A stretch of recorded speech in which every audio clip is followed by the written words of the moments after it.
दोस्तों अब तक का सबसे बड़ा उलटफेर हो गया। टीम इंडिया को आयरलैंड के हाथों हार मिली।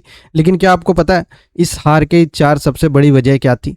तो बात करेंगे हम इस वीडियो में हार की चार सबसे बड़ी वजह की, साथ ही मैच रिकैप भी देखेंगे। लेकिन उससे पहले आप लोगों से रिक्वेस्ट है, अगर आप पहली बार जुड़े हो तो चैनल को लाइक शेयर और सब्सक्राइब कर लो। दोस्तों सबसे पहले तो आपको बता दूं कि कल आयरलैंड के खिलाफ भारत की शर्मनाक हार हुई है। शर्मनाक इसलिए क्योंकि इस टीम के खिलाफ पिछले 12 अटेम्प्ट 9 T20 3 ओडीआई को मिलाकर भारत को कभी हार का सामना नहीं करना पड़ा था। लेकिन कल फाइनली आयरलैंड ने वो जिंक्स ब्रेक किया और इंडिया जैसी वर्ल्ड चैंपियंस टीम को हरा दिया। क्योंकि 2 बार लगातार वर्ल्ड कप जीतकर इंडिया आयरलैंड गई थी और पहला मैच था वर्ल्ड कप के बाद। तो कहीं ना कहीं भारत को जो ठेस पहुंची है बहुत बड़ा झटका है, क्योंकि आयरलैंड जैसी टीम वर्ल्ड चैंपियन को हरा दी, किसी ने सोचा नहीं था। बहुत सारे बड़े बड़े कारण हैं भारत के हार के, लेकिन सबसे पहले आपको मैच के रिकैप बता देता हूँ। उसके बाद हम लोग चार जो बड़े कारण थे उस पर बात करेंगे। तो देखो, मैच जो था वो बेलफास्ट के स्टेडियम में खेला जा रहा था। आयरलैंड ने टॉस हार लिया था और भारत टॉस जीता था। भारत ने फील्डिंग करने का फैसला किया और डिसीजन बिल्कुल सही था। नया ग्राउंड था, कंडीशंस के बारे में पता नहीं था, तो भारत ने ट्राई किया कि चलो बॉलिंग करेंगे, पहली बार खेल रहे हैं इस ग्राउंड पे, इस ग्राउंड का आइडिया है नहीं। तो ये कोई भी नया कप्तान यही करता था। बिल्कुल सही डिसीजन लिया श्रेयस अय्यर ने। आयरलैंड की शुरुआत भी खराब हुई। हर्षित राणा और अर्शदीप सिंह ने टॉप 3 को काफ़ी जल्दी सस्ते में आउट कर दिया, जिसके बाद लॉर्कन टकर आए, थोड़ा सा जमे। 50 रन की इनिंग खेली डेलानी ने, 49 रनों की इनिंग्स खेली जॉर्ज डॉकरल ने, 19 रन की इनिंग खेली और आयरलैंड 182 तक पहुंच गया। जो आयरलैंड एक समय 115 पर 5 विकेट पर था, 15 ओवर 14 ओवर 3 गेंदों में, यानी कि लगभग 15 ओवर में 115 पर 5 विकेट था आयरलैंड।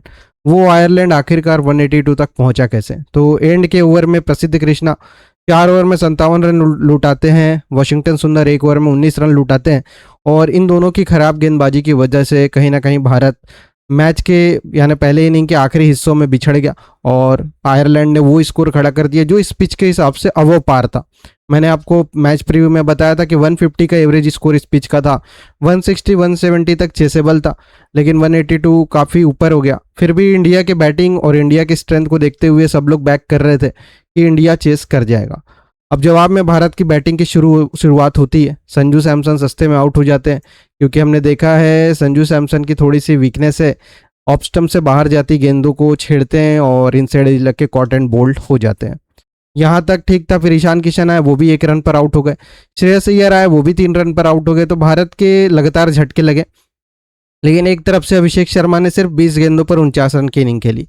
अब अभिषेक शर्मा की जो इनिंग्स थी उसने भारत को मैच में रन रेट के लिहाज से बनाए रखा, लेकिन भारत के लगातार विकेट्स गिरते गए। तिलक वर्मा 19 रन बनाते हैं 21 गेंदों पर, वाशिंगटन सुंदर 9 रन बनाते हैं 12 गेंदों पर।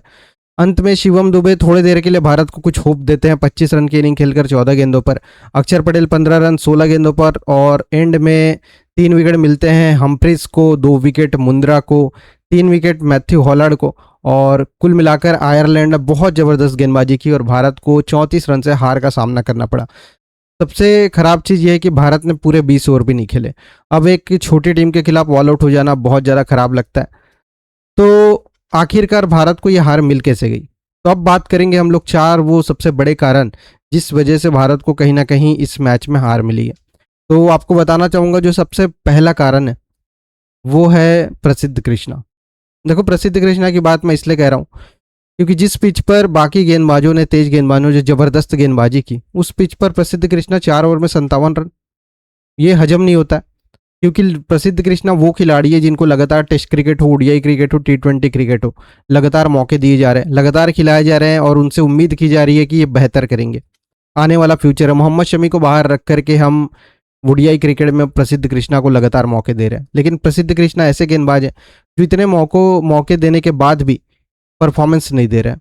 इसके पहले जो मैच हुआ था ओडीआई सीरीज में अफगानिस्तान के खिलाफ, आखिरी ओडीआई, वहाँ उन्होंने 5 विकेट्स निकाले थे। तो एक मैच में चलते हैं, अगले में नहीं चलते हैं। तो मुझे कहीं ना कहीं लगता है कि प्रसिद्ध कृष्णा मेरे हिसाब से एक बॉलर का जो कोटा होता है उसमें कहीं ना कहीं फीके पड़ जाते हैं और ऐसा लगता है कि भारत एक बॉलर शॉट खेल रहा है।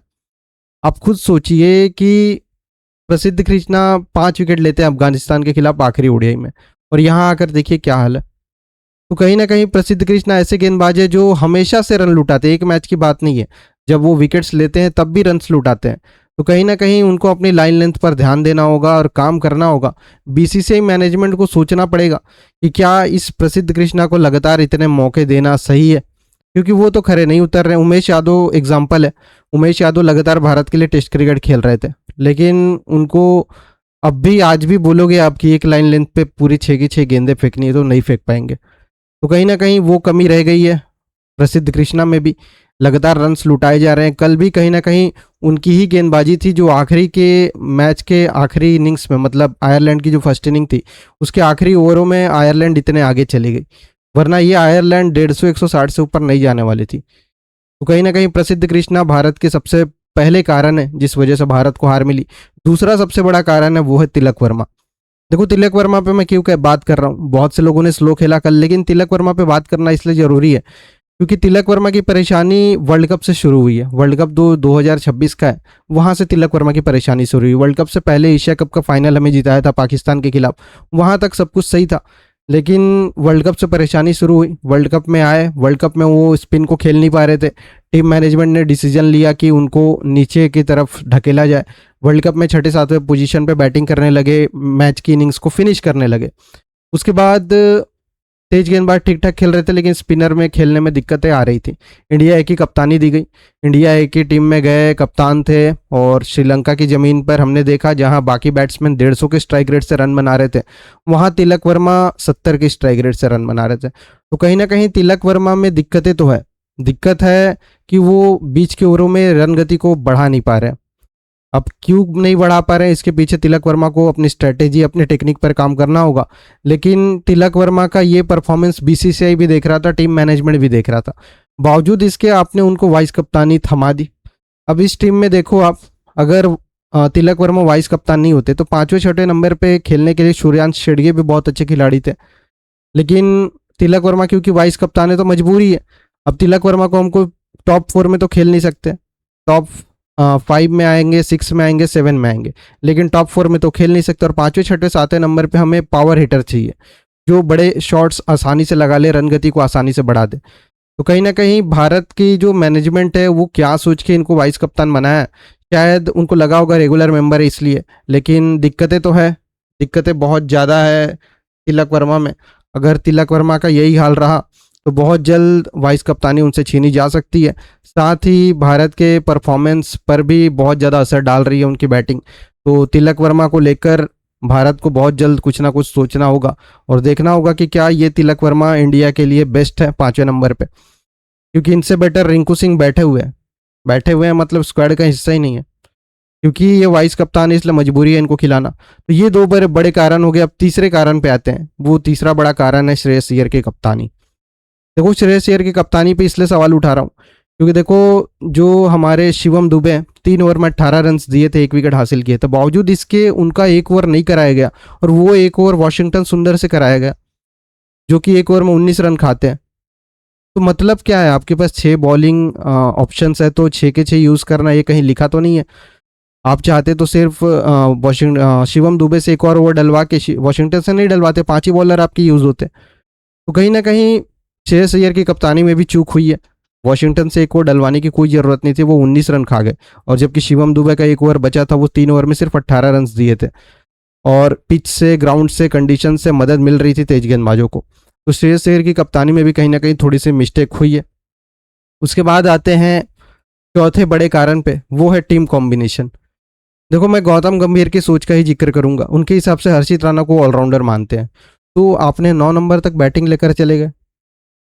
ऊपर से प्रसिद्ध कृष्णा को मैं पूरा बॉलर ही नहीं समझता हूँ मेरे हिसाब से। तो आप तो बॉलर शॉट चल रहे थे, आपके पास ठीक है बैटिंग को लंबा करना जरूरी है, लेकिन 8वें नंबर तक ठीक है यार, 3 प्रॉपर बॉलर तो खिलाओ। हर्षित राणा ने नो डाउट बहुत अच्छी गेंदबाजी की, लेकिन प्रसिद्ध कृष्णा का क्या? तो भारत कहीं ना कहीं बॉलिंग ऑप्शन में शॉर्ट था। भारत के पास जो विकेट, देखो क्रिकेट में ना, टेस्ट हो, ओडीआई हो, टी20 हो, मैचेस आप तभी जीतते हो जब बॉलर्स विकेट निकालते हैं।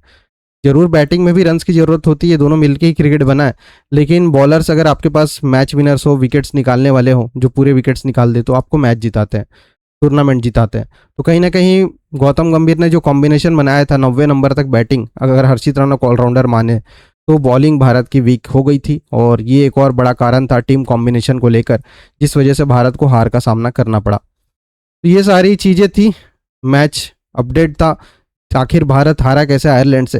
खैर भारत हारा है, ऐसी चीज़ें होती है। जिम्बाब्वे से भी एक बार हारा था शुभमन गिल के पहले ही मैच में कप्तानी के तौर पे। तो श्रेयस अय्यर की भी शुरुआत खराब रही है, लेकिन आने वाले मैचेस में भारत इससे सीख सकता है, क्योंकि शुरुआत है, नए दौर की शुरुआत है, नए कप्तानी की शुरुआत है, तो ये चीज़ें होंगी। तो मिलते हैं नेक्स्ट वीडियो में, तब तक के लिए सभी का जुड़ने के लिए धन्यवाद। और आप लोगों से रिक्वेस्ट है, अगर आप पहली बार चैनल पर जुड़े हो तो चैनल को लाइक शेयर सब्सक्राइब जरूर करना, और कमेंट करके बताना कि क्या ये टीम इंडिया दूसरे T20 में वापसी करेगी। कमेंट करके ज़रूर बताना।